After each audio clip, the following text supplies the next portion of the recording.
नमस्कार मित्रों, history research point पर आप सभी का स्वागत करता हूं।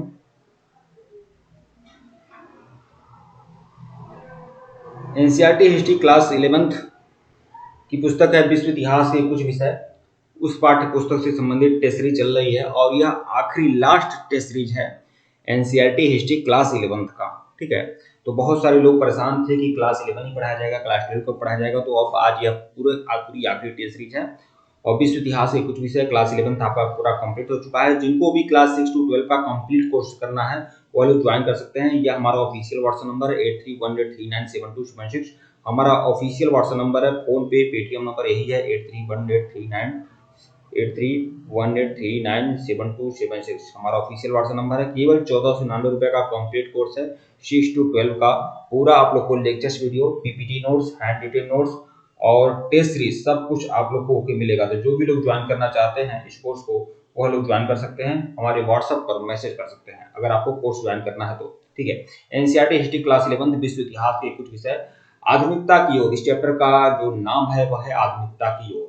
टेस्ट संख्या 27। प्रश्न 1 है, जापान में किसका शासन था? शोगुन, दम्या, शिकोकू या ओकिनावा? ये आपको बता दूं, जापान जो है वो 4 मुख्य द्वीपों से बना है। 4 मुख्य द्वीप हैं, होकाइडो, होसु, शिकोकू, क्यूशु। ठीक है, तो जापान में किसका शासन था? तो शिकोकू द्वीप का शासन था, यही आपका मेन था। विकल्प सी जो है आपका सही है। प्रश्न 2 देखिएगा, जापान कहाँ स्थित है? किस महाद्वीप में जापान है? एशिया में, यूरोप में, उत्तरी अमेरिका और दक्षिणी अमेरिका? तो जापान जो है एशिया महाद्वीप का अंग है। विकल्प जो है आपका सही है। प्रश्न 3 देखिएगा, चीन किस महादेश से संबंधित है? तो चीन किस महाद्वीप में है? देखिए, इसके पहले का अगर आप लोगों ने वीडियो नहीं देखा है तो प्लेलिस्ट में जाइएगा, एनसीईआरटी हिस्ट्री टेस्ट क्लास 11 के नाम से प्लेलिस्ट बनी हुई है, जाकर देख लीजिएगा। चीन किस महादेश से संबंधित है? तो चीन जो है, चीन भी आपका एशिया महाद्वीप का अंग है। विकल्प जो है आपका सही है। प्रश्न 4 देखिएगा, जापान में पहली बार महिलाओं ने कब मतदान दिया था? तो पहली बार महिलाओं को मताधिकार कब मिला था? पहली बार महिलाओं को मताधिकार कब मिला हुआ था? तो 4 ऑप्शन है आप लोग के सामने। तो पहली बार महिलाओं को मताधिकार मिला था, विकल्प सी 1946 में। प्रश्न 5 देखिएगा, 1514 में चीन में किस यूरोपीय शक्ति ने प्रवेश किया? 1514 में किस यूरोपीय शक्ति ने चीन में प्रवेश किया? तो पुर्तगालियों ने, मतलब पुर्तगालियों ने 1514 में चीन में प्रवेश किया, चीन से परिचित हो गए। प्रश्न 6 देखिएगा, 18वीं सदी के शिखर सम्मेलन में यूरोपीय लोग चीन से क्या चाहते थे? तो चीन से क्या संबंध थे 18वीं सदी में यूरोपियों के? ठीक है, तो मित्रवत संबंध थे। ठीक है, तो विकल्प डी जो है आपका सही है। प्रश्न 7 देखिएगा, द्वितीय विश्व युद्ध के अंतिम भाग में जापान ने मित्र राष्ट्रों के सेनाध्यक्ष मैक आर्थर की संपत्ति कब त्याग दी थी? तो ये 2 सितंबर 1945 की बात है। विकल्प सी जो है आपका सही है। प्रश्न 8 देखिएगा, कुओमितांग पार्टी के संस्थापक कौन थे? तो यह बहुत ही ज्यादा इंपॉर्टेंट है। कुओमितांग पार्टी के संस्थापक डॉक्टर सन्याल सेन, बी जो है आपका सही है। प्रश्न 9 देखिएगा, जापान आने वाले पहले यूरोपीय कौन थे? जब भारत आने वाले पहले यूरोपीय कौन थे? तो पुर्तगाली थे। ठीक है, तो जापान आने वाले जो पहले यूरोपीय थे वह भी पुर्तगाली थे। विकल्प सी जो है आपका सही है, पुर्तगाली। प्रश्न 10 देखिएगा, 2 देशों के बीच किसका युद्ध हुआ था? तो 2 देशों के बीच किसका युद्ध हुआ था? ये सभी 2 देशों रूस और जापान का, चीन और फ्रांस का, सबका हुआ है यहाँ पास। प्रश्न 11 देखिएगा, मंचू राजवंश चीन में कब स्थापित हुआ था? मंचू राजवंश स्थापित हुआ था 1644 में। 1644 में मंचू राजवंश की शुरुआत हुई थी और 1911 में मंचू राजवंश का पतन होता है। प्रश्न 12, ताइवान चीन से कब अलग हुआ था? चारों ऑप्शन आप लोग के सामने हैं। तो ताइवान चीन से अलग होता है 1949 में, 1949। प्रश्न 13, अमेरिका ने किस वर्ष जापान पर परमाणु बम विस्फोट किया था? तो 1945 में परमाणु बम विस्फोट की घटना अमेरिका में होती है और हिरोशिमा नागासाकी 2 शहरों पर अमेरिका बम गिराता है। प्रश्न 14 देखिएगा, प्रथम समुद्री युद्ध के बाद कौन सी संधि की रचना हुई थी? तो पहली समुद्री युद्ध था। प्रथम समुद्री युद्ध की बात हो रही है। ठीक है, तो यह आपका कौन सी संधि हुई थी? नानकिंग संधि हुई थी, बी। प्रश्न 15, मेजी पुनर्स्थापना कब हुई थी? मेजी पुनर्स्थापना कब हुई थी? चारों ऑप्शन आप लोग के सामने। मेजी पुनर्स्थापना हुई थी 1867 में मेजी पुनर्स्थापना हुई थी, बी जो है आपका सही है। प्रश्न 16, मंचू सम्राट मंचू सम्राट चिनलुंग ने 1757 ईस्वी में एक राजा द्वारा यूरोपीय व्यापार को बंदरगाह तक सीमित कर दिया था। तो किसने? कैंटन ने। प्रश्न 17, जापान ने नई विद्यालय व्यवस्था क्या थी? जापान में जो नई विद्यालय व्यवस्था थी जिसमें यूरोपीय पश्चिमी यूरोप के देशों से बल लिया गया, यूरोप के देशों से पाठ्यक्रम लिया गया। ठीक है, तो 1870 के दशक में जापान में लड़के लड़कियों के लिए स्कूल जाना अनिवार्य कर दिया गया था। ठीक है, तो यह एक महत्वपूर्ण परिवर्तन हुआ था कि 1870 के दशक में लड़के लड़कियों को स्कूल जाना अनिवार्य कर दिया गया। टोक्यो का पुराना नाम क्या है? टोक्यो का जो पुराना नाम है क्योटो, क्योटो से ही आपका टोक्यो बना। प्रश्न 19, जापान के आधुनिकीकरण का एक दुष्परिणाम क्या था? जापान में जब आधुनिकता आई तो सैनिक शासन भी आया। ठीक है, तो सैनिकवाद, विकल्प ए जो है आपका सही है। प्रश्न 20, जापान और चीन में कौन से क्षेत्र हैं? तो जापान और चीन जो है वह एशिया महाद्वीप के अंग हैं, एशिया महाद्वीप का देश है, वो भी सुदूर पूर्व के हैं। ठीक है, विकल्प ए। प्रश्न 21, कुओमिंतांग के संस्थापक कौन थे? कुओमिंतांग पार्टी है जिसका राष्ट्रीय जनता पार्टी, इसके संस्थापक कौन थे? तो सन्यात सेन, विकल्प ए जो है आपका सही है। प्रश्न 22, क्योटो का नया नाम क्या है? ये थोड़ा क्वेश्चन गलत है, छोड़िए इसको। प्रश्न 23, मेजी पूर्ण स्थापना का महत्वपूर्ण कारण क्या है? तो मेजी पूर्ण स्थापना का महत्वपूर्ण कारण जो है आपका, यह आपका अंतर्राष्ट्रीय व्यापार और नामांकन, ये आपका महत्वपूर्ण कारण था। प्रश्न 24, फुकुजावा युकुची कौन थे?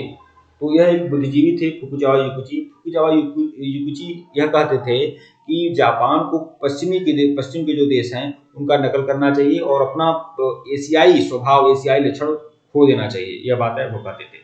तो यह एक बुद्धिजीवी थे। प्रश्न 25, कुओमिंतांग पार्टी के निम्नलिखित में से कौन से कार्य नहीं है? कुओमिंतांग पार्टी ने कौन सा कार्य किया? तो दमनकारी सरकार की स्थापना किया, सत्य में स्थिर जनसंख्या को शामिल नहीं किया गया, यह भी सही है। भू विस्तार कार्यक्रम भी किया। क्या नहीं किया? तो जनसंख्या घनत्व पर रोक नहीं लगाई, डी। प्रश्न 26, जापान में प्रथम संसद की स्थापना कब हुई थी? जापान में जो पहली संसद थी वह थी डायट। जापान की जो संसद होती है उसको डायट कहा जाता है। प्रश्न 27, चीन की जनता गणराज्य की सरकार का सदस्य कब हुआ? चीन की जनवादी गणराज्य की सरकार का सदस्य कब हुआ? तो जनवादी गणराज्य कब आया था चीन में? 1949 में। यह आपका बीपीएससी पीजीटी में यह क्वेश्चन आया हुआ था, ध्यान में रखिएगा आप लोग। प्रश्न 28, रेड गॉड्स में कौन शामिल थे? रेड गॉड्स में कौन शामिल थे? तो इसमें छात्र शामिल थे और सेना, छात्र और सेना इसमें शामिल थी रेड गॉड्स में, विकल्प सी जो है आपका सही है। प्रश्न 29 देखिएगा, निम्नलिखित में से मजदूरों की समस्या कौन सी थी? मजदूर की समस्या क्या थी? तो ये शहरों में देखिए क्या नहीं थी, क्या नहीं थी? काम के घंटे बहुत लंबे थे, तो यह की समस्या थी। अविश्वासी को कम वेतन मिलता था, यह भी सही है। काम करने की स्थितियां खराब होती थी, यह भी सही है। शहर में कार बहुत चलती थी, यह समस्या नहीं थी भाई उस टाइम, तो विकल्प बी जो है आपका सही है। प्रश्न 30, जन समुदाय क्या थे? जन समुदाय क्या थे? तो जन समुदाय जहां लोग मिलकर जमीन के मालिक थे और मिलजुल कर फसल उगाते थे, यह थे जन समुदाय। प्रश्न 31, 1911 में चीन की क्रांति का नेतृत्व किसने किया था? 1911 में चीन की क्रांति का नेतृत्व किसने किया? डॉक्टर सन्यात सेन, विकल्प सी जो है आपका सही है। प्रश्न 32, जापानी सैन्य बलों का सर्वोच्च कमांडर कौन है? तो जापानी सैन्य बलों का जो सर्वोच्च कमांडर होते हैं वो सम्राट होते हैं, सम्राट, विकल्प ए। राजशाही है जापान में इस समय, राजशाही है लेकिन लोकतंत्रात्मक व्यवस्था भी है। प्रश्न 33, जापान में आधुनिक स्वामित्व पोर्टफोलियो कब लागू हुआ? आधुनिक स्वामित्व पोर्टफोलियो लागू हुआ था 1872 में। प्रश्न 34, अमेरिका द्वारा जापान पर 2 नाभिकीय बम किसने गिराए थे? हिरोशिमा और नागासाकी, सी जो है आपका सही है। प्रश्न 35, चीन के राष्ट्रपति कौन थे? चीन के राष्ट्रपति हैं डॉक्टर सन्यात सेन, विकल्प ए जो है आपका सही है। प्रश्न 36, चीन में पीकिंग विश्वविद्यालय कब स्थापित हुआ? चीन में पीकिंग विश्वविद्यालय कब स्थापित हुआ? तो 1902 में। शी, पिंकिंग में, चीन की पिंकिंग में विश्वविद्यालय स्थापित हुआ 1902 में। प्रश्न 37, कॉमिस्टन का दूसरा नाम क्या है? कॉमिस्टन का जो दूसरा नाम है वो है तृतीय अंतरराष्ट्रीय। ये कुछ क्वेश्चन है गलत है, जैसे मान लीजिए यह क्वेश्चन आपका गलत है, 2-3 क्वेश्चन जो समझ में ना आए उसे आप गलत ही मान के चलिए। प्रश्न 38, जापान का एक आधुनिक समाज का रूपांतरण किस प्रकार हुआ? तो देखिए देखिए जापान का आधुनिक समाज का रूपांतरण किस प्रकार हुआ? तो कई पूर्वजों को मुखिया के नियंत्रण वाले परिवारों में बदल दिया गया। ठीक है, इस तरह से आधुनिक समाज का रूपांतरण हुआ जापान में। प्रश्न 39, पीपुल्स रिपब्लिकन ऑफ चाइना की स्थापना कब हुई थी? तो 1949 में।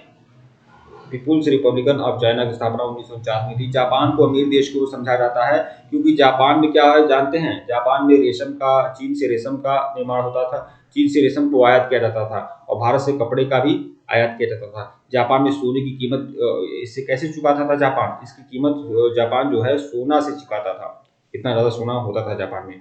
तो विकल्प डी जो है आपका सही है। ठीक है, प्रश्न 41, लॉन्ग मार्च 1934-35 की कितनी है?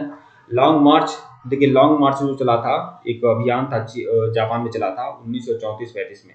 तो यह कितने मील की यात्रा थी? यह 6000 मील की यात्रा थी। लॉन्ग मार्च 1934-35 में चला और ये 6000 मील की यात्रा थी। 1934-35 में चलने वाला यह यात्रा था और कुल मिलाकर 6000 मील यह यात्रा चली थी। ठीक है मित्रों, वीडियो को लाइक और चैनल को सब्सक्राइब करेगा, टेलीग्राम को बिल्कुल ज्वाइन करेगा, लिंक डिस्क्रिप्शन में दिया गया है। अगर इसके पहले का वीडियो नहीं देखे हैं तो प्लेलिस्ट में जाइएगा, एनसीईआरटी हिस्ट्री टेस्ट के नाम से प्लेलिस्ट बनी हुई है, जाइएगा देखिएगा। और केवल 14 से 99 रुपए का कोर्स है, 6 to 12 का पूरा कंप्लीट आप लोग को hand retain notes, PPT notes, lectures video और टेस्ट सीरीज आपको मिलेगा। केवल 14 से 99 रुपए का कंप्लीट कोर्स है। और बीपीएससी पीजीटी वाले या डीएसएसबी पीजीटी वाले अच्छे से ध्यान दें, इस कोर्स को आप लोग ज्वाइन कर सकते हैं।